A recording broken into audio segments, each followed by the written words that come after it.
Good afternoon, Jandre here. Welcome at my podcast, My Way. My Way is about the story and the way that entrepreneurs realize their dreams and what they do. It's really a privilege to have you here for today.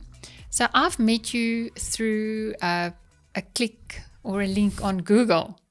I was doing my own Facebook marketing and I just couldn't deal with the new videos and changing algorithms and everything. And I thought I needed an agency ASAP.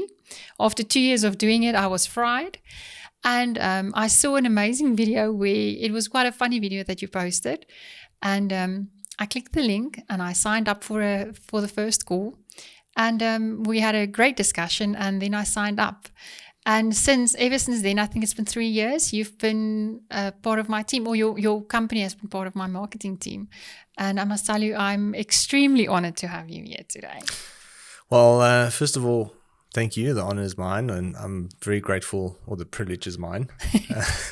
It's a real privilege to be here. I'm really excited to dive in and just talk about, business, entrepreneurship, and marketing, especially. That's obviously, my true passion. And thank you so much for the kind words about V8 and what we do. It is, we work really hard and we do care. And there's always that thought in the back of your head, wondering if everybody that you're working with is truly happy or appreciating at least the effort that you're putting in. And the words that you've just shared is, thank you so much for that. It's so lovely to hear. No, but your team is all about people, and I think that makes the difference. I remember just signing up. I have this way of doing my marketing. So I believe in personalities. I believe that everything you do, it involves people and it evolves around them. So I had this whole strategy and I sat down with them and I said to them, listen, you're doing it wrong. We had a drop in sales. I freaked out, actually. I said, we had a drop in sales because you're doing it wrong. And I presented this whole thing to them again. And I got a care package the next morning. And I sat down on the floor and I was laughing my head off because there was an anti-stress something reliever in it. I think a little bottle of a Brandewijn or something. But this whole care package was so thoughtfully put together and it broke the ice. And I went back to the team and I said, okay, so let's fix the problem. And it was just a kind gesture of actually saying, listen, I think we're not on the same page. Chill a bit, let's get there. And that made the world of difference. So I think if it didn't happen like that, I probably wouldn't have signed on or kept on. Yeah. And I just wanted to share that little tale with you. Yeah, I think it's been 2 years, probably. It's 3 years. 3 years. It's almost 3 years now. Wow, that's crazy. And I actually recall the exact conversation, because I think we had a conversation about the fact that things weren't really going the way that you wanted it to go. And I remember the conversation quite vividly. And it's often that it's almost like any relationship. Things don't always just gel. Like things don't always just go the way that you want them to. It's almost like meeting someone for the first time and you go, I don't really like that person. And then 2 weeks later you go, there's an interesting side to them. And then before you know it, you're on a date and you're engaged and you're married. Exactly. So it's very similar to, to some extent, the marketing side and the service side as well. It's like you don't always get off on the right foot. But as long as the intent, I suppose, is there and the care is there, and that's really what matters. It's like we are competent. We believe at least that. And we know that we have the skills to get there. But it doesn't necessarily mean we're going to have an amazing first engagement. Yeah. But it's important to talk about these things. Yeah. I mean, you turned out to be, I don't know, amazing doesn't even describe it. I mean, you do everything that I need and even more.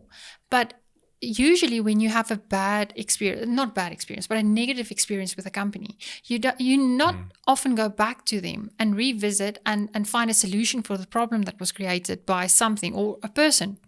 And I think we have to spend more time to revisit issues and just to try to sort them out, because we literally hopping and first night dating type of thing and one night stands instead of forming a relationship with companies.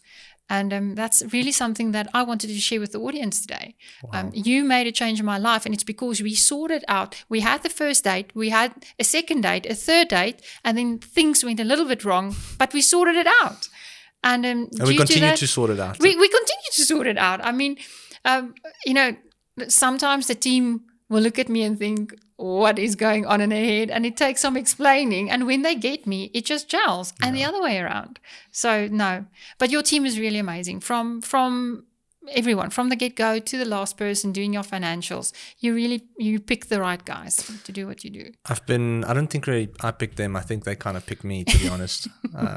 It was just, I can't tell you how they came into my life. It was just a blessing in disguise. And, we spoke about energy and flow and, a higher power taking care of things behind the scenes for you. And I can honestly say it's probably one of those examples. Yeah. I'm very grateful for the team that we have. We're not perfect. We're humans. We make mistakes. But like you said, you explained it so beautifully. It's that analogy of a Tinder date where, this is not Tinder.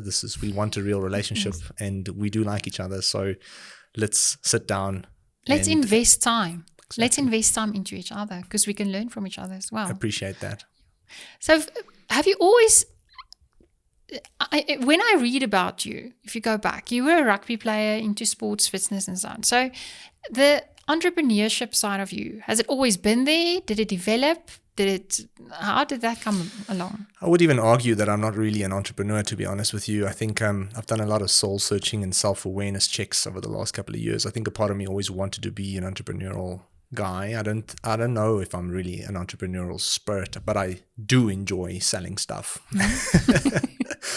I must be honest, having done, I would say, a bit of an audit on myself, the same way we would do an audit on a website. I went through a phase where I did an audit on myself and I was like, what am I actually good at? And what are my true passions? And I think a part of me egotistically wanted to be a business owner or an entrepreneur because, it's cool. But I think after doing a long audit and discovering who I truly am, I think I enjoy selling and the art of selling. I think selling is an art and digital is just one way to execute on that art. So some people would use chalk, some people would use a pen, some people would use paint. I use digital in order to create the art of a sale. So I think my passion is sales. My passion is, alongside that, the passion is digital. And that's how digital sales kind of like became a thing for me. And that's how the agency kind of started. But going back in 2006, I matriculated and I was fortunate enough to be contracted to go and play in Italy as a youngster, as a junior. And I've always worked really hard in achieving my goals. I've always wanted to play professional rugby. I was 8 years old and we lived on a plot and I was the only child. So I had to entertain myself. And usually what I did was I grabbed a rugby ball and just went outside, kicked it up in the air, between the trees, pretending they poles, dived on the grass, sometimes hosed the grass down with a hose pipe and then dive, pretending like, I'm scoring the winning try in the World Cup. And it's funny how doing all of that and having that imagination somehow in some way, shape or form became a reality.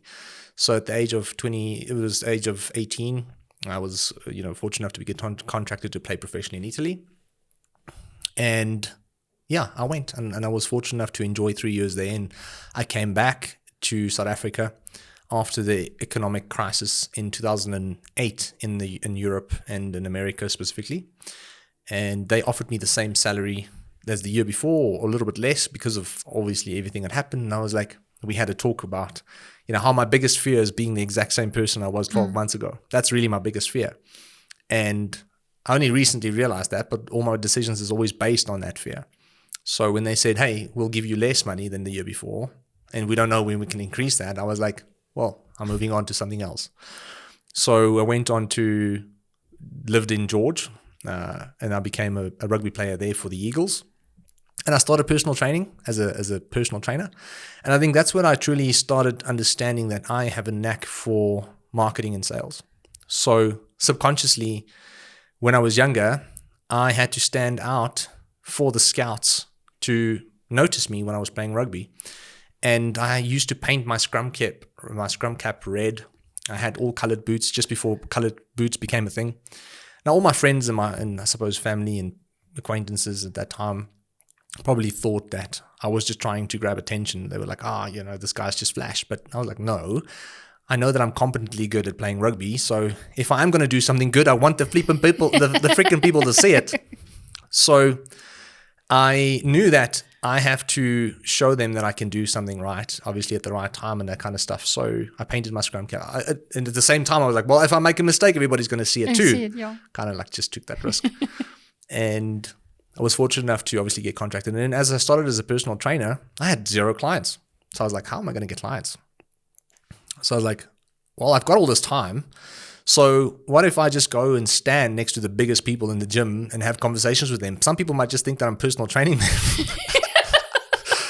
So how that turned into a strategy was I actually went to the biggest oak in the gym and I said, hey, can I help you carry your weights? Like, looks like you're quite tired. And he was like, yeah. And then we started a conversation. I was like, what times during the day do you train? He goes, no, I train in the morning and the evenings. I was like, wow, that's peak time. That's great. So what if I just help you every morning for free?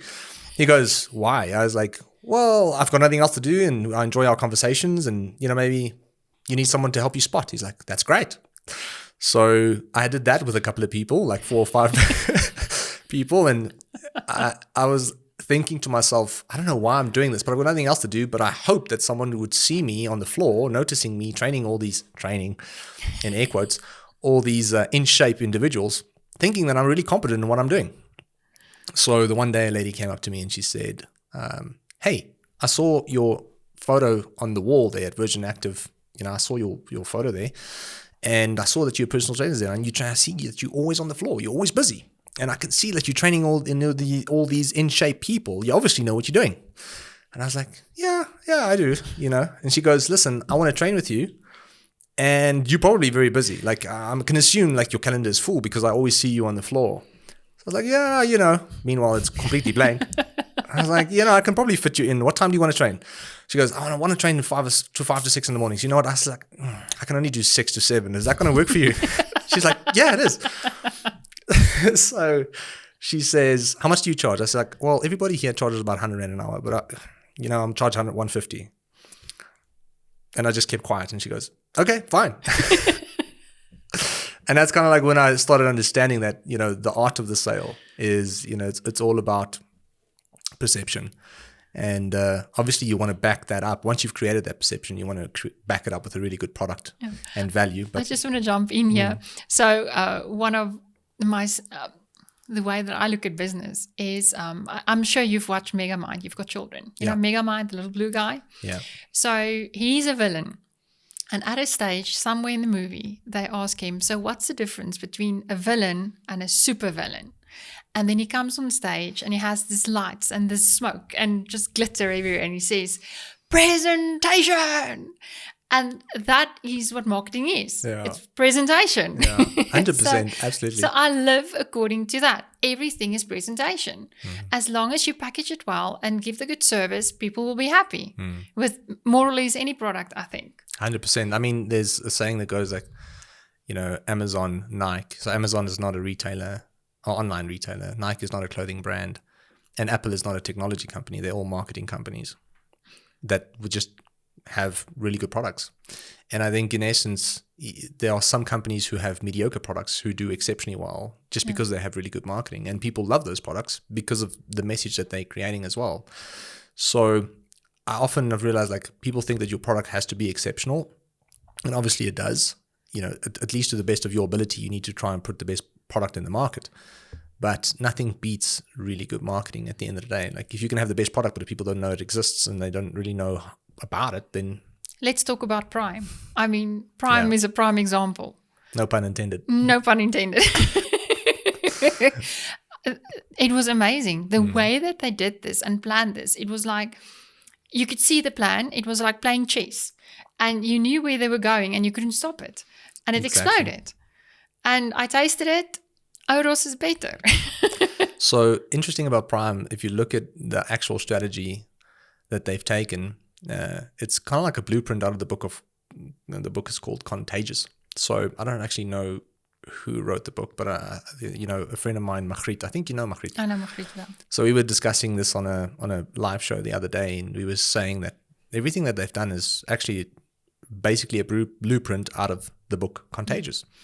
And what's interesting is that Logan Paul and his partner, I don't know his name, they only own 40% of the company. So they only own 20% each. So what happened was this food company went to them and said, guys, you've got a lot of attention on you. you guys are technically rivals. What if we brought this together? What if we then used that attention to launch, this product, and I will give you 40% shares of that. So you each get 20. And that's exactly what happened. So then minority shareholders in their own company, technically, but it was all a marketing plan to begin with. It was marketing. 100%. It's not about the product. Marketing all the way. Absolutely. So talk about marketing. Can you tell us more about V8 and what you do? What does your agency do? Yeah. So, I mean, a little bit of context. Like, I think V8 kind of like started as a company that wanted to do everything. Like most businesses, I think you don't necessarily find your feet until the second or third year. Then you realize, okay, cool, we're particularly good at this. So let's keep honing in on those skills. Let's keep sharpening that samurai sword in order to essentially separate us from other competitors in the market. So in the beginning, we did a bit of everything. And then I would say after our second year, we've had some really good success with online businesses. And my experience, my background in retail, wholesale, and e-commerce was because of the fact that I've sold my first little business that was an online website. I sold that business to a big independent distributor and retailer. And that company basically had no marketing department. And the founder said, look, it seems like you know a lot about marketing, but not a lot about business. Come and join me. There's value in your company. I'll give you X. Come and work with me. And you can build out this marketing department. And it kind of like gave me the creative freedom, kind of like to do what I want. And I used my digital marketing knowledge to help this company grow. And we grew a marketing department from 1 to about 10 people in 3 years. We went from 30 million to 100 million in a year. And I obviously didn't have equity in that company, but I learned a ton about retail, wholesale, and e-commerce. So as I launched the agency after that journey, I was able to not only use digital marketing to help small businesses, but I was able to use my retail, e-commerce, and wholesale expertise to guide them and almost consult them on what the right next moves for them would be. And so in the beginning, VA did a little bit of everything. But then as the time went on, after reflecting on a 2-year journey, I was like, hold on, but we had a lot of success in online stores. And it's natural because of my previous success with previous companies. So that's when we decided to really hone in on the e-commerce in the e-commerce space. And we basically tripled our growth by niching down in that vertical. So any company can, there's different ways of scaling a company. You can scale horizontally, you can scale vertically, and you can unpack that even further. But I think we were at a point where we wanted to scale, and the best way to scale was going vertically by sharpening the e-commerce skills, because there was no other agency really that was purely specializing in servicing e-commerce businesses. So we started offering that, mid 2020. And obviously COVID happened, so most people went online. So come 2021, we've had all these case studies, we've had all these successes, and we've had our niche narrowed down and perfected, and that's when we scaled the company by basically 3x and within a year, because we went so deep into the e-commerce space. So from an e-commerce perspective, we help companies with email, Facebook ads, Google ads. We can do creative should we need to. But those are basically the core services. And we like to look at all the high impact services that's really going to help you grow the business. And those are really the 3 or 4 channels that's going to help you do that. So direct marketing through email, SMS, paid ads through Facebook and Google. And, obviously you need a bit of a creative strategy as well. So those are the services that we're offering. But since then, since about, I would say mid 2021, end of 2021, we realized that we've kind of like reached a plateau for that growth of that division. So that's when we started scaling horizontally. So that's how we started unpacking new services like a lead generation service.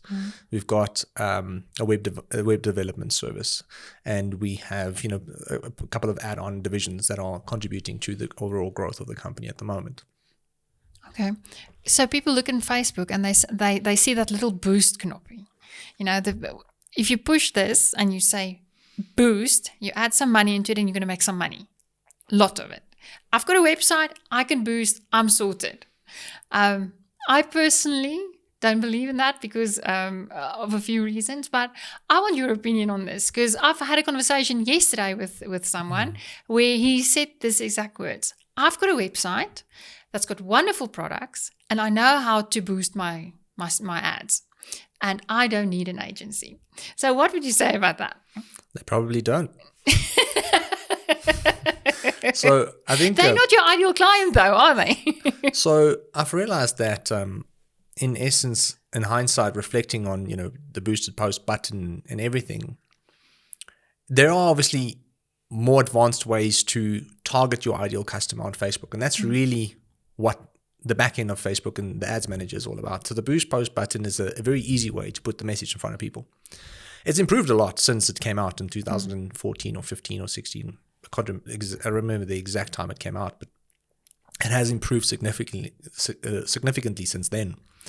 Back then, you could do very basic targeting. Right now, at the moment, the boost post button for some businesses still work, but it doesn't work because of the strategy of the boost post button. It works because of the product that's really amazing that people want. And I think people get confused thinking that it's the boost post button that's really helping them. But in hindsight, if you actually look at it, it's because they have a really good product at a really good offer, and they actually selling that to a target market who actually wants that right now. And that increases the odds of success. And nothing can beat that. No Facebook ads, the best Facebook ad strategies in the world won't be able to beat that formula, regardless of how well you run your ads. So understanding that the boost post button doesn't mean that it won't work. It just means that there are better ways. There are better ways to spend your money and get a better return. And I think to that customer or client, I would specifically say, continue doing what you're doing. Because, you grew your business significantly by doing it yourself to some extent. I used the boost button because that's what I did. I remember. And in the beginning, it was quite easy because we weren't a lot in the market. Yeah. And then the market grew and I did a few courses and that's how I learned. And eventually, I still use the boost button, but I grow my community. So I've got a very strong Facebook page with, I think, 160,000 followers or something. But my boosted button, I now use to bring product to their attention on the front. I call it the front end. And when we have promotions for our specific group, and I use you guys to broaden my market and to go out and find me new clients. That's how I do it now. And so yesterday I said to him, my response was, you probably need an agency, but first use the boost button and see how it works out for you. 100%. And I think I've seen businesses scale from 50K to 150K to even 200K a month just by using a boost post button. And you one of those examples. But if you reflect on what happened, you have amazing products too. You would have never grown to the level that you have. And our success with you is not just because of us. It's because you have an amazing brand. You have an amazing product. And I think in all honesty, that's the not the honest conversation a lot of agencies or business owners want to have. Sometimes your product is just not that great. And sometimes you just have too many competitors. And sometimes the price is just not good enough. And those are hard conversations that needs to be had. No marketing agency in the world, regardless of how well or amazing you think they are not going to be able to help you. So first, if you've got that product that people want at a good price that's actually offering value, a boost post button will most likely help you get to the next level, but it's not going to help you get to all the other levels. That's the thing. And that's essentially when you need a bit more of a sophisticated, more advanced strategy to help you find new customers. Yeah. Well, there's a misperception that a website will just get traffic by its own. Especially new entrepreneurs think, let's invest money to create the best website ever and not spend that much on the marketing side. I personally believe I'd rather have a mediocre website, but have the best marketing agency out there and help them get you there where you build a new website. Because you're going to rebuild your website. And I think that's something that we don't discuss with other people. We've rebuilt my website how many times? True. It's a beautiful balance between the two.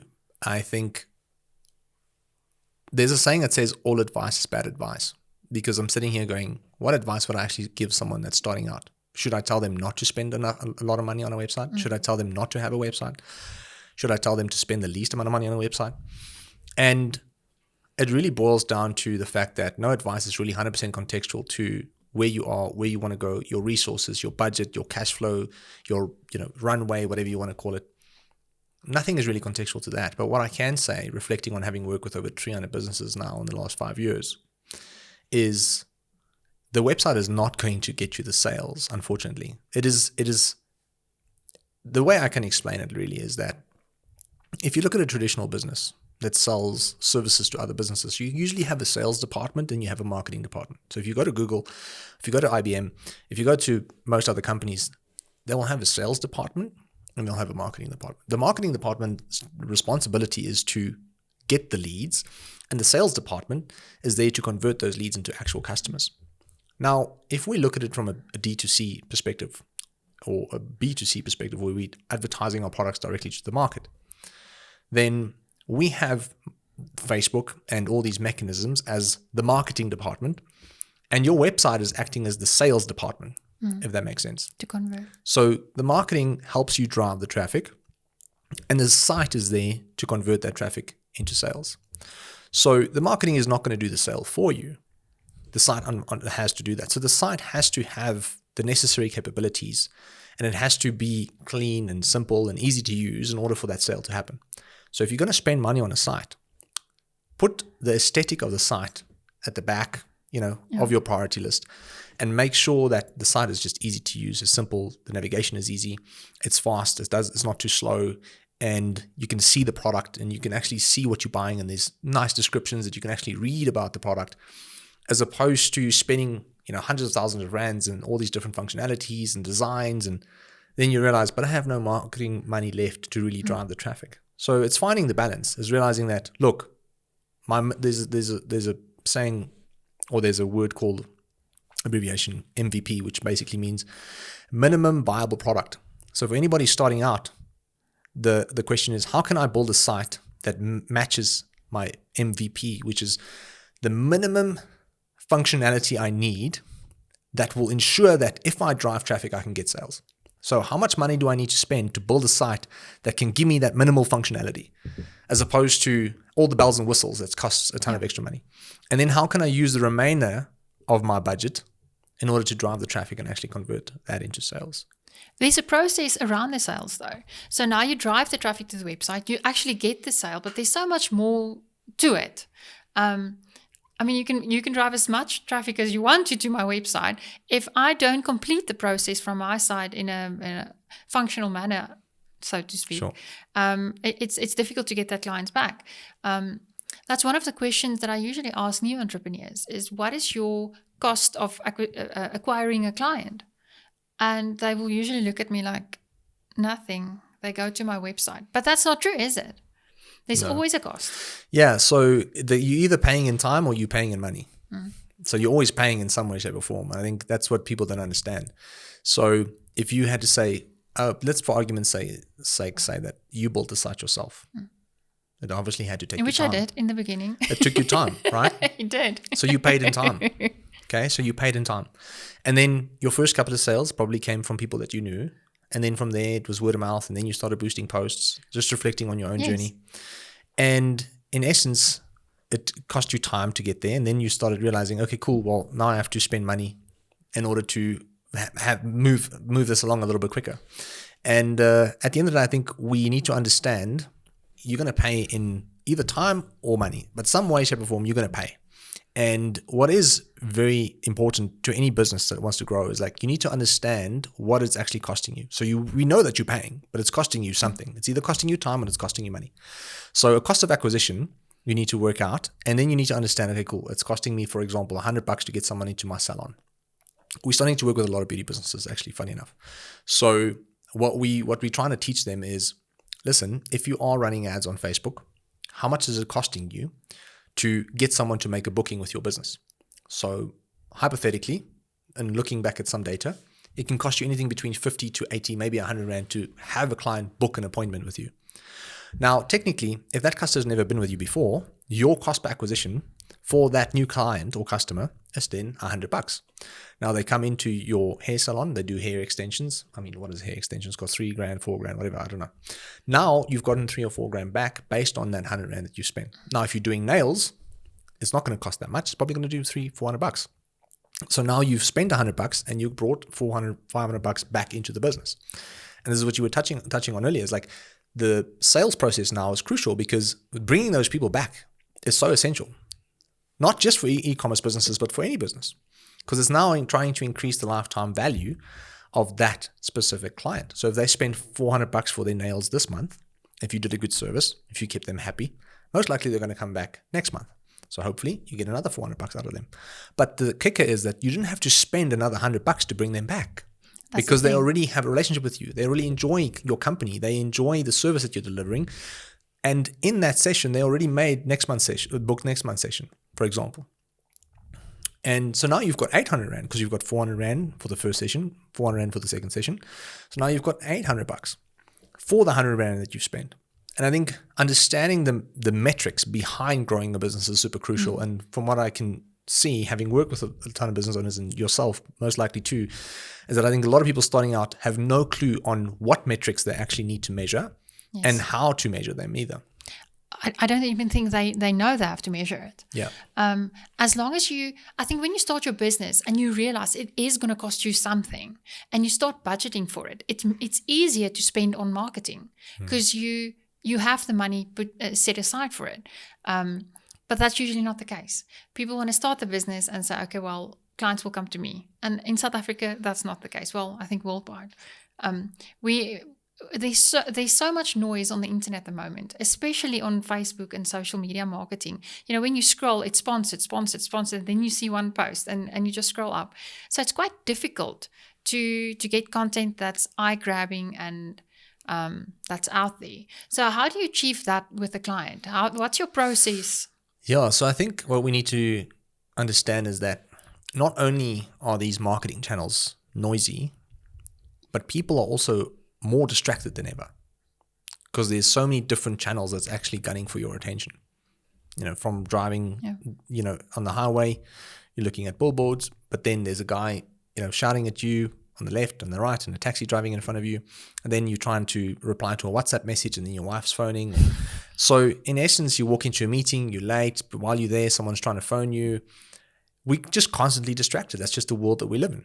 So technology, as much as it has been an advantage, and it still is, it can also be a bit of a curse. And I think a lot of people don't necessarily know how to distance themselves from that in a way where they can, live a bit more of a peaceful life, if that makes sense. So the average human being is completely distracted all day. But then with that distracted brain and mind, they also enter the social media realm, which is super noisy. So now the question is, how are you going to stand out in an environment that is extremely noisy, along with someone who can't hold their attention for longer than 6 seconds. So not only do you have to compete with everybody on Facebook, but you also have to compete against this brain that only can pay attention for 6 seconds. It's like trying your ADHD child to sit down and just be quiet. Exactly. So we're facing a battle on all fronts as marketers, to be honest. Yeah. And I think the best thing to do is just to speak to them in a way that is unique. I think, what we need to ask ourselves, what creates the advertising blindness? And it's repetition, really. So if you think about it, like if you drive past the same billboard every single day, at some point you don't even notice it anymore. If you start scrolling through your feed and you do that on a daily basis for hours on the end, at some point you don't notice some ads anymore. So what is really creating the difficulty for marketers is the fact that there's just so much repetition of the same stuff. So the only way to really stand out is to zig when everybody else is zagging. That's what one of the best things that I probably have listened. I listened to a podcast back in the day. It's called Online Marketing School. The guy Neil Patel, and he said something so silly, and he just said, "When everybody's doing X, you just do Y. Just do something different." And in essence, I believe that is just the best way to stand out. Like if everybody is designing, in this format, try and do something different. And if this is working right now, then try something that's completely, unique to that. And I think just obviously then testing to see if it works. And so I think it's just about doing something that's different and hacking. I suppose another way that you can look at it is hacking the mind, because if I have to ask myself, what causes me to not notice something? And in the back of your mind, everybody has got like a bullshit meter, or almost like a subconscious gatekeeper, I like to call it. And that gatekeeper is literally just filtering the content that comes into the mind, literally all the time. And it decides we need to pay attention to this and we can ignore this. And it's sitting there going, what is important and what is really not important? And then as you scroll through your Facebook feed, the subconscious mind, the subconscious gatekeeper is going, we can pay attention to this. This is important because this is a post from your sister that you need to like, otherwise she's going to be upset. Or this is another 10 ads that probably is products that you don't need, so we're just going to ignore that. So the question is, how can you create an advertising strategy that can really bypass that subconscious gatekeeper and go, hey, this is something that I haven't seen before? And we need to ask ourselves, what is actually grabbing people's attention right now? What is it in a social feed that's really grabbing people's attention. Nando's is amazing at this, right? Like they take something that's relevant. That's just one way of doing it. But what they do is they call it marketing hacking or the news hacking or whatever there's a term for it. And it boils down to the fact that they take something that's happening right now and they then inject that into an advertising format, and it allows your brain to go, hey, everybody's been talking about this. Oh, but this is not it. It's an actual ad. Oh, but I'm halfway through. It's funny. Let me enjoy the ad anyway. So that is a classic example. It's literally just hacking that subconscious gatekeeper to go, this looks like something to pay attention to because it's not something I usually see. Oh, it's an ad, but okay, I don't mind being sold to because this is actually pretty cool. But isn't it about the connection though? The human connection, the like connecting to people's emotions. 100%. We can talk about this all day, right? So this is purely just grabbing attention. Because the question was, how do you stand out out of this noisy and distracted world? But now you've gotten their attention. But then after that, 100%. So after that is when the connection needs to start. It's like we need to be connecting with them in a way that it makes sense, that resonates with them. We need to speak their language.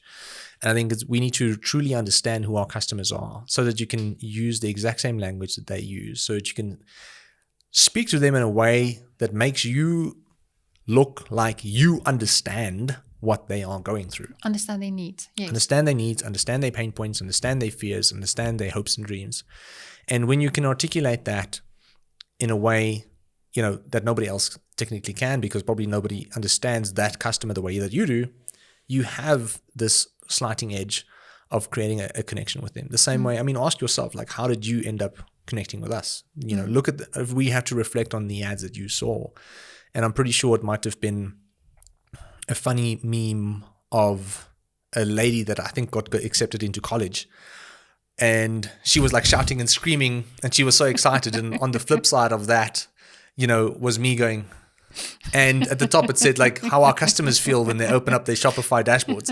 It's like, and it was a meme at the time that everybody saw was making its rounds. And I just took that and I then added our message to that. So someone looked at it going, this is interesting. What the hell is this? And then after that, we started making the connection of, listen, this is how some of the business owners feel that we work with. This is how we get it right. We know what you're going through. Essentially, you spent a ton of money on developing product. You spent a ton of money on a website. Someone told you that you need to spend your whole budget on a website or whatever the case may be. Now you're struggling to get the sales that you need, or you're struggling to take things to the next level. You're probably struggling with, fulfillment, or you struggling with X, or whether it's logistical issues or increased shipping costs or increased Facebook CPAs because of the iOS, implementation that happened. We kind of get it. And that was a pain for me. Exactly. So that was a classic example. Every time something changed, I had to YouTube. I built my first website on my own. My husband's more of an IT guy. He's got an IT company. And, I asked and asked and asked and I begged. And then one day I'm just like, flip it, I'm going to do it myself. So I YouTubed how to build a Shopify website. So I will watch a video and on this side I'll do, 111 steps or whatever. It took me the whole weekend to create one product and to have like a basic view. It was really bad. Looking back, it was a really bad website. But I built it within a weekend. And I had my first sales and so on. But the point that I wanted to make with the website, is that afterwards you do realize, because when you start selling to people, you actually have to ask people, what did you struggle with? What went wrong in the ordering process? Especially the abandoned carts. You have to connect with the people. So I started asking questions and I realized, okay, so my awesome website that I built, it wasn't so awesome. I needed some serious help. And so that was my process as well. And, not all ideas are good ideas. And I think sometimes we have to realize. Absolutely. I think it's what stands out in that message, and it's probably not connected to marketing or sales as much as, I'd like it to be, but it's like you reached a point where you're like, I'm just going to take action. Yes. And there was a quote I read yesterday that said, when you decide that you'll be successful, you will. We talked about it earlier. And the funny thing about that quote is it's very simple, but it's extremely powerful. And what you did there is like, I've decided that I'm going to build my own site, and I will. You know what I'm saying? It was and bad, it happened. but I tried. But it literally was the exact same thing for me. So my first business was an online website. I paid someone 10 grand to do it for me. And then I realized I wanted to make all these changes because my brain was just going like, oh, this is so cool. I can change this, I can change that. And every time I asked them to change something, they charged me 650 Rand for it. And I was like, guys, listen, I know you, you know me. We have braais on weekends. I'm not going to pay you 650 every time you need to change something. I know that I'm getting screwed over here. And essentially, I was like, let's do this. I'll pay you 5 grand, and then I come sit at your house for the next 5 days, and you teach me how to do this myself. And they were like, okay, cool. And that's literally what happened. So my journey started teaching myself how to, build this website of mine. And it started with the decision of, I want a website. And now I need to learn how to do it. And reflecting back, maybe it wasn't the best time of spending my time, but because of all of that, I've compounded so many skills over time to allow me to actually get to where, I am today.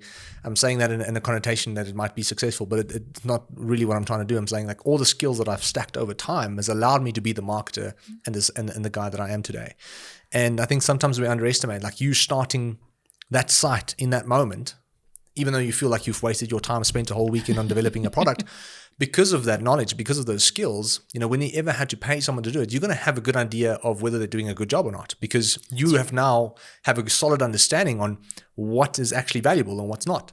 And this is what I used to actually say to people myself, like, you need to do it yourself a little bit first. And I advise everybody to do it themselves a little bit first, so you can get an idea if you had to outsource it, whether that company is actually doing a good job or not. What I've learned from this experience, though, was that 80% is also okay. If you have to perfect something before you launch it, you'll never do it. Nothing will ever be perfect. And I think people waste so much time on trying to perfecting whatever, products, services, websites, whatever. Absolutely. Sometimes jump, do it, and then fix it. Just start. If you had to see my first site and the type of banners, I got addicted to Photoshop, as I launched my website. I was like, but now I need to put a banner here. So my next step was like, Google, how do I design banners? And then Google was like, download Photoshop. And I was like, that sounds easy enough. And then I opened Photoshop and it had all these things. I was like, holy crap.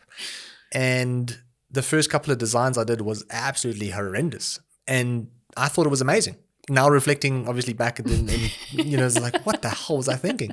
But if I didn't put that out, that company would have never started. And if that company never started, it wouldn't have been bought out by someone else. If that wasn't the case, then I wouldn't have been able to start VA Media. So it's like, it all just starts with a single step. What is this? The saying, the journey of 1,000 miles start with a single step. And it doesn't matter how sexy that step is. Well, whether you think you can, whether you think you can't, either way, you're right. Exactly. We also had that discussion earlier. For sure. That's so true. So Purple Carrot's conversion rate is at 3.54, around there. So I've had discussions with my team where they said to me, but why is it so low? So explain to us why a 3.5 is actually a good percentage in my industry. Because I think people don't really understand how that specific side of the business works. Yeah, so a conversion rate, just for those who don't know, is basically the amount of traffic that you're driving in ratio to the sales that you're actually making.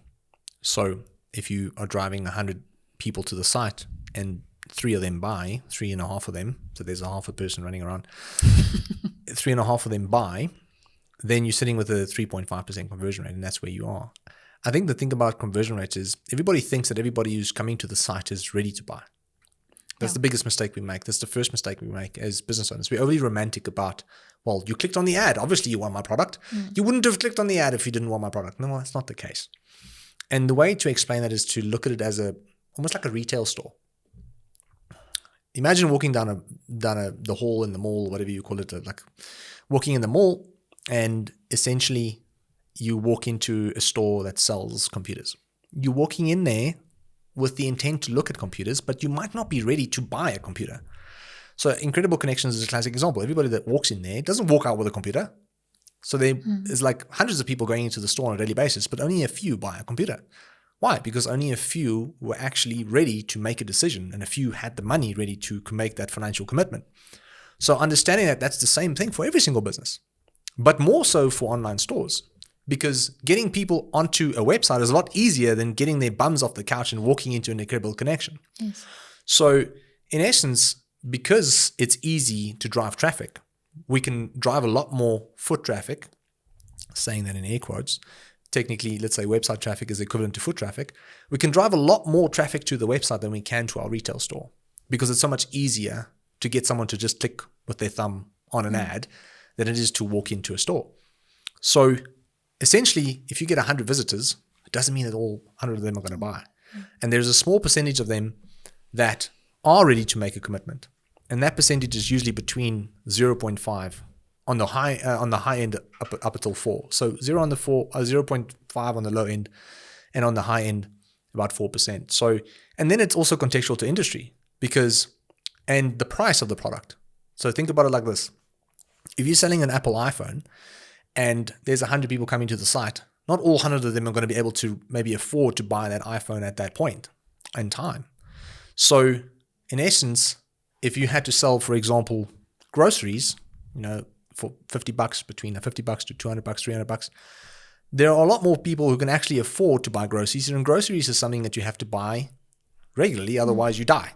So in essence, understanding the frequency of the purchasing behavior of your customers and also the price of the product in itself is a crucial element that can indicate, how healthy your conversion rate should be. So if you're selling high-end products, for example, technology like computers and iPads and phones, etc., it's natural to have a much lower conversion rate because of the fact that not everybody has got that money to splash at that time. And they might do their research, over a couple of months before they make that financial commitment. But if someone and you don't buy an iPhone every month either, you buy it every 2, 3, 4 years, depending on your contract or how you've structured your purchase. Now, with groceries, it's something you buy more regularly and it's a lot more affordable. So therefore, people coming to your site might be more prone to making a financial commitment there and then. So you will see a higher conversion rate in perhaps the food industry and a much lower conversion rate in a furniture industry or, technology industry, for example. And that's kind of like how conversion rates work. I hope that makes sense. It makes sense. It makes a lot of sense. And I think business owners shouldn't put their value of themselves or the failure or whatever. They shouldn't feel failure if their conversion rate is a little bit lower. They should rather look into it and focus on what might be going wrong, because that also happens. Something can go fantastically right and then it stops. How I like to look at it is that every metric that you measure is basically the business speaking to you. So imagine being in a relationship with your business. I mean, you are technically in a relationship with your business, but your business can't speak to you physically, right? In words. If it does, then you're probably a little bit crazy. But it's understanding that if the business can't speak to you physically, verbally, the only way the business can really communicate with you is through metrics. So looking at every single metric is a way for the business to really speak to you and say, hey, listen, I saw a lot of people today, but I couldn't make a sale. Yeah. I tried my best, but... So you see this guy there standing there and he's like, listen, we had 100 people in here. Something's wrong. Yeah, the site's like boss, bro. You're sending a lot of people my way, but I don't know. I need more ammunition. Like, I don't have a brochure. I don't have flyers. I don't have anything to really sell them with. And then you realize, oh, you know what? Maybe I need to update my product pictures a little bit. Maybe my product pictures are a little bit crappy. Maybe they can be a bit better. Maybe I can articulate the value of the product a little bit better with descriptions and explaining really what the product does. Maybe I can add a bit of social proof by adding reviews and testimonials and getting people to understand that other people have bought this and like this as well, which will incline, essentially them to make a decision. So every single metric that you can measure is your business basically speaking to you, and you need to take those metrics then and paint a story to what the business is actually telling you, and then start to fix things accordingly to move in the direction that you want to go. Yeah, I had a guest earlier that said he sees his business as a living body. And I think looking at it like that, I saw this dude standing there and explaining to his boss why he didn't make a sale. And it makes so much sense. Sometimes it's not the products. Sometimes it's the way that the perceived value that you sell to people. I think we underestimate how many variables there are that we need to try and control if you want to build a successful business. Yeah. I think when you read a business book or an entrepreneurial book, often it's like, hey, this is how you market your business. But the book doesn't speak about anything else, And we look at that book going, well, if I just market my business like this, I'm going to be as successful as this author. But at the end of the day, we just underestimate the amount of variables that we need to actually try and focus on and control in our businesses in order to make it a success.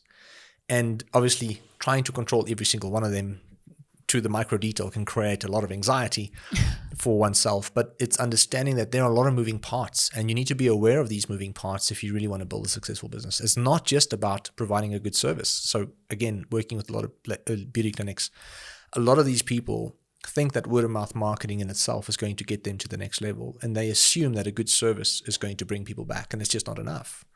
There are other moving parts to the business that they are not aware of. They're actually ignorant to it, and they, after being on a webinar, they realize, oh shit, you know what? I actually need to actively take control of my growth. Otherwise, it's just like hoping that people say good things about me and they would show up again. So I need to take control of my growth by spending money on a platform like Facebook or Instagram. I need to increase my odds of bringing people back by sending them emails and SMSs as opposed to just a good customer service. I need to stand out on a platform like social media or Facebook because of the fact that, there are many other people in my space competing for that exact same audience. So I need to create a bit of an offer, like a 30% off on your first laser treatment or something like that. It's going to get people to go, hey, let me actually give these people a shot. Yeah. Well, it's the experience for the client in the end, isn't it? Well, you paint this picture now, and in my mind, when we service clients, I tell my staff, just imagine going on a date. You want to have the flowers, you want to have the champagne, you want to go through the whole thing, and that's my process that I offer to my clients. The moment they buy something, whether you spend 100 Rand with me or 1,000 Rand, it's just as valuable, and your experience must be the same. So we take a lot of effort and care when we do the orders to, throughout the process, from the beginning where we get the first order through to sending it out, that the same love goes through it. Because we're talking about energies as well earlier. And that's another thing, if you are not in a good space today, don't pack parcels. Don't do that, because you put that negative energy in that box and someone's going to open it and not be happy. So from the beginning to the end, marketing is a part of a business, but it's a very essential part of the business. But it's up to a business owner to also do their part. And I think we sometimes forget that. Yeah, it makes my heart warm that you speak like that, because it's not every single business owner, especially the ones that I've worked with, about 300 of them now over the last 5 years, that is that self-aware. I think a lot of people see a marketing agency as a Hail Mary pass, which is like, if this doesn't work, I don't know what else to do. Like, this needs to be the turnaround for my business. And we've seen a lot of those people come through our doors back in the day, and we've gotten better to avoid those relationships. And I think for us, it's even become more crucial in working with the founder and looking at their personality and looking at their own emotional intelligence and understanding, is this someone that is self-aware about who they are and what actually they're doing in the market? Because often you work with business owners who are not self-aware. Their IQ is not where it needs to be. Their EQ is not where it needs to be either. And I'm saying that it's just unfortunately the truth. And then you're sitting with a situation where this is just not a recipe for success, unfortunately. So I'd rather step back and say, listen, I would rather not take your money and you still think I'm a nice guy and give you honest advice, as opposed to me taking your money, trying to sell you on hopes and dreams, and you being extremely upset with us, 3 months later. And I think that's just how we've started running V8 early on, is that we're looking for relationships as opposed to someone to come in, taking their money, hoping that we're going to turn things around. And if we don't, oh, well, let's move on to the next one. And we're in a very competitive space, like most industries, but we've realized like building those relationships are obviously crucial. And I think at the end of the day, like it's makes my heart so warm that you are saying that, because the founder is really the key to the success of the business. It's not the marketing. There's a saying that says your personal issues is manifesting in your business. So when your business is really smaller than 10 to 15 people, and it's more got to do with your own involvement on a daily basis. If you are extremely involved with your business on a daily basis, which is usually any company that's less than 10 to 15 people, then if your business is not growing, it is 80% of the time your own fault. Micromanagement.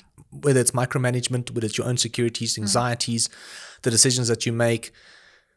It could be anything, but it's your own insecurities usually manifesting as bad management or bad perspectives and bad decisions.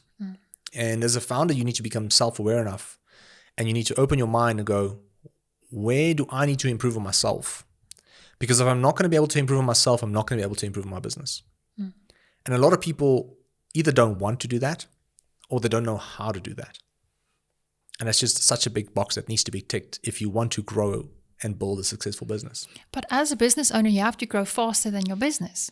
You always have to be a step in front. You are the leader. The business is not leading you. And that's a big mistake. And that's where most businesses fail.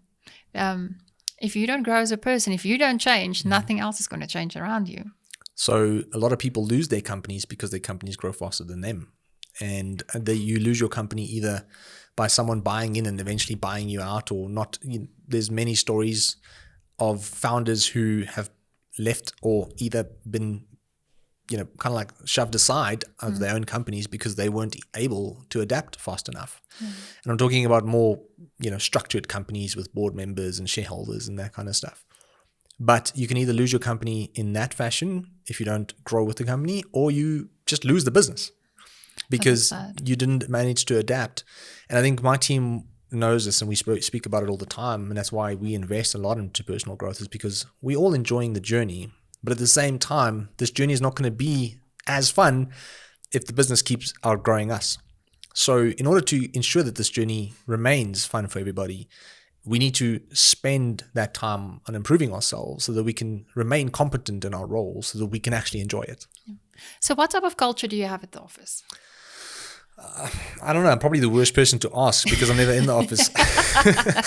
When people tell me we've got a family culture, I'm like, no, dude. Yeah. Family fight and they skinner and it's bad. Family is bad. No. So I have a tribe culture. So I don't know. I don't think there's a label I can put on it. I think one word that labels our business and our culture and what we stand for is just growth. So as much as we are about growing other people's businesses, we are about growing individuals. So the point I'm trying to make with that is that you come to VA to grow. If you're one of my colleagues, if you're one of the people that work in the company, I think if someone was listening to this, they will know that we emphasize growing as a human being. Whether it's physically, spiritually, financially, whether it's mentally, whatever it is, like just keep growing. That's really what it is about. And we try and live that, passionately, and we try and, obviously then replicate that for clients and their businesses. But I think that's really what we're all about, is because that's who I am. It's like we spoke about this earlier, and I said my biggest fear is being the exact same person I was 12 months ago. And the only way that you cannot be that person is to continue growing. So I think that the culture that we have, at least my romantic bias of the culture that we have, is that I do believe that we emphasize growth and people come there to grow. I can honestly say that I'm 95% sure that every single person that left the company can say what they want about us, but there's one thing they can't say, is that I didn't grow. And I think that to me is amazing. Like, we've had people leave who we never wanted to lose, but it's unfortunately just better opportunities that came along, and we would try long tears and we would talk about the journey. And every time that happened, there's one thing that always, overlaps, and that's like, we've learned so much. This was amazing. Like, stressful. It was obviously, working with other people and businesses and the pressures of working with entrepreneurs who want to grow. It's tough, but it's been amazing. And I'm so thankful for the learning experience. And I think that's what we're all about, is like just growing, and do that in any way, that shape or form that you want. Like, it doesn't matter. Like, I don't think we're not we're 25 people, but we're not corporate.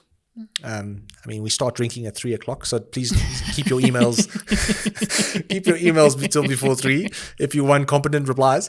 But I think from our side is like, it's a stressful job. So we try and balance that with, I want to say, trying to be there for people and knowing that people are just people and human beings, and being empathetic. And I think one thing I can honestly say is that we pick staff over clients. So we can say that honestly. Like, I've fired clients. I think I've fired more clients than I've fired staff. Okay. No, but seriously, and I say that not in a trying to in an egotistical way or anything like that. What I'm trying to say is like, for us, the staff members is more important than the client. So if the staff member, us and the staff member have a good relationship, the client's going to do well. So if our relationship with the staff member is on track, then we know the client's business will also be a result of that in any way, shape, or form. You get very difficult people, you get very difficult clients, and when as an agency, there's a lot of pressure on staff, and we make sure that management act as that buffer and say, listen, if we made a mistake, we'll 100% take accountability for it. We'll try and fix it best we can. We'll make sure that we, do what we can to amend, but don't take advantage and don't speak to us like that. This will not be tolerated. This is not fair. And we're human beings and we would like to be treated with respect. And I think often when someone comes to you as a service, and you become a service provider, they see it as like, well, we're going to pay you and you're going to do what we tell you to do. And I think what has allowed us to build a company that we've built internally, at least healthily internally, is that we said clients will come and go. It's just part of life. There are people who outgrow us. There are people who don't grow quick enough that we outgrow. There are people who businesses get liquidated, who close. There are people who we couldn't help. The only thing that we can't change is that people will come and go. We can do our best to try and nurture those relationships as long as we can. But if your staff members are not happy and if they don't feel like you've got their backs in the environment that we work in, you're going to have a high churn rate of staff, which can then be a massive predicament for the business to be in, because then you impact everybody else in terms of your clients as well. So I'd rather protect the staff from, unnecessarily aggressive clients or difficult clients and lose that money happily, as opposed to putting pressure on the staff to try and keep those impossible people happy, which will probably never happen. I have a few 1-star reviews, not a lot, but I do. And most of them was due to abuse. Clients abusing my staff, and we have a 0 tolerance for that. So I've also told clients, listen, sorry, we can't, service you, here's your money or whatever. But the problem that we have in the social media is that 1 or 2 stars really reflects badly on a company. And you do try to explain why this client was unhappy, but it sounds like excuses. But it's unfair, because there must be a platform somewhere out there to say, stay away from these people, don't do business with them because they're going to abuse your staff. Listen, red flag them or something. There probably is. And I know that if I had 10 minutes, I can probably find one somewhere. I don't know if it will be local. It's most likely to be international. But it's something that we spoke about a lot in the office, and that's why we have a strict qualification process, is that we look at the business, make sure the business is healthy. Are you in an industry that's growing right now, or at least, not necessarily declining or shrinking? Because if your industry is stable or growing, you have a good product in that industry, if your margins are healthy, if you're a competent business owner that's got a high level of emotional intelligence, that's self-aware about who you are and what your business can actually offer in the market, you tick all the boxes of working with us. And if one of those boxes are not being ticked, unfortunately, there's a risk that this relationship is not going to work. So we can still work with you, but here's the expectations, is that, do you then understand that you are taking a risk? This is the case. And I think for us, that's really crucial, is setting expectations with how relationships are going to go. I think reflecting on that is that there's so many boxes of business, just to conclude, like how we've gotten to this point, is like there's so many business metrics that you need to be able to understand. There's so many boxes that your business needs to tick. And at the end of the day, from your perspective as well, like you can only do so much to keep the client on the other side happy, and understanding that anything outside of that is completely out of your control. Especially as a business owner moving further away from the service delivery side, like you have to let the people then actually do what they do best. And the more you let go, the more you can potentially become this anxious human being who wants to start to micromanage. But what I've learned is that give the people the resources and the tools they need to do a good job. And at the same time, if they make mistakes, the company will be accountable. I'm not going to, the staff member obviously will be accountable in some way, shape, or form, fair to the situation. But it's understanding that, hey, you made a mistake. I'd rather have you make a mistake and learn from it than penalize you for that mistake that you've made, and then creating the anxiety for you not trying anything new next time. So especially in an agency where you constantly have to think creatively and outside of the box, it's so crucial to tell staff, hey, do what you think is best, think creatively, think outside of the box, do what you want, but then go, if you fuck up, you're going to have a problem. So it's like, you can't necessarily You're empowering do that. and you're taking away. Exactly. So what I've learned you need to do, especially in our kind of field, is like give people the tools, the resources, and everything they need in order to succeed. If they, make a mistake, say, hey, I've got your back. Don't stress. The company is accountable for this. Let's fix it. Let's fix it with the client. Let's fix it where we can. Don't stress. Didn't work out. Pat on the back. Pick yourself up. Dust yourself off. Let's move on. Let's learn from this. And I think if you can just take that as a learning process and continue to learn as you make these mistakes and continue to do what's best for the person on the other side by amending those mistakes, it's really the only way to continue to grow as a business and obviously still deliver a good service to the people out there. And I think the moment you start penalizing people for every single mistake that they make, you're creating this anxious environment where people don't know, should I do this? Should I not do this? I don't know what to do anymore. And then you start making more mistakes because you're just overthinking every single thing that you're doing. Yeah, you're taking away their power. So what is one of the most epic failures that you've had in your life? In my life? Life, the business, life of Jandre. Anything. Well, we've got funny V8 media stories, which I'll happily tell. I don't know if you want to hear them. But in my life, I mean, epic failures in my life. I mean, there's a lot. Like there's business ventures that I've tried. I've tried clothing stores. I've tried all kinds of random. I once started a website called Rate My Abs, which meant that, yeah, I could see your face is like, what the? So no, I'm thinking I was my 20, son would probably be on that. I was 21 years old. I just discovered my skills of developing a website, and I launched a little website / business called Rate My Abs. Everybody can take a photo of their abs in all different kinds of ways, shapes and forms, and then you can have it rated. And then the person who won at the end of every week got a free supplement hamper. It turned out to be a site where I had to deal with a lot of unnecessary things. There's a lot of things that I saw that I probably didn't need to see. And then I quickly realized like that is an epic fail. So, and from an epic fail standpoint, like ratemyabs.com, r8myabs.com doesn't exist anymore, thank goodness. But that is probably an epic fail. From an agency perspective, we're not perfect, but when we started out, we had a situation where we had two clients, very similar people in the way that they do business, and also well connected with each other. So they knew each other very well. They actually, one referred the other one. And Gilbert, now our GM, he was still running ads at that time. So he was in the account manager, like running ads, doing his thing. And the one client, we have a policy that the client needs to add their credit card to the ad platform. We never took that policy as strictly prior to that event, but that's why we have that strict policy now. Like the client needs to add their own credit card, or we need to add our credit card, but we can't add a credit card on behalf of the client. That cannot happen. And long story short, so Gilbert is managing these ads for these two people. The client is one ad, a credit card gets declined. He's like, oh, my leads are slow today. I saw the ads were disabled, or my payment failed and the ads are off. I'm traveling to some country. Please, can you update my credit card?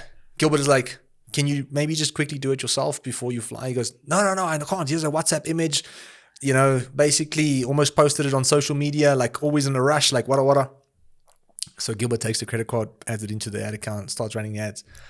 So 3 months later, the one client goes, hey guys, our budget is like 100K for social media ads. I've been spending 200K now for the last 3 months.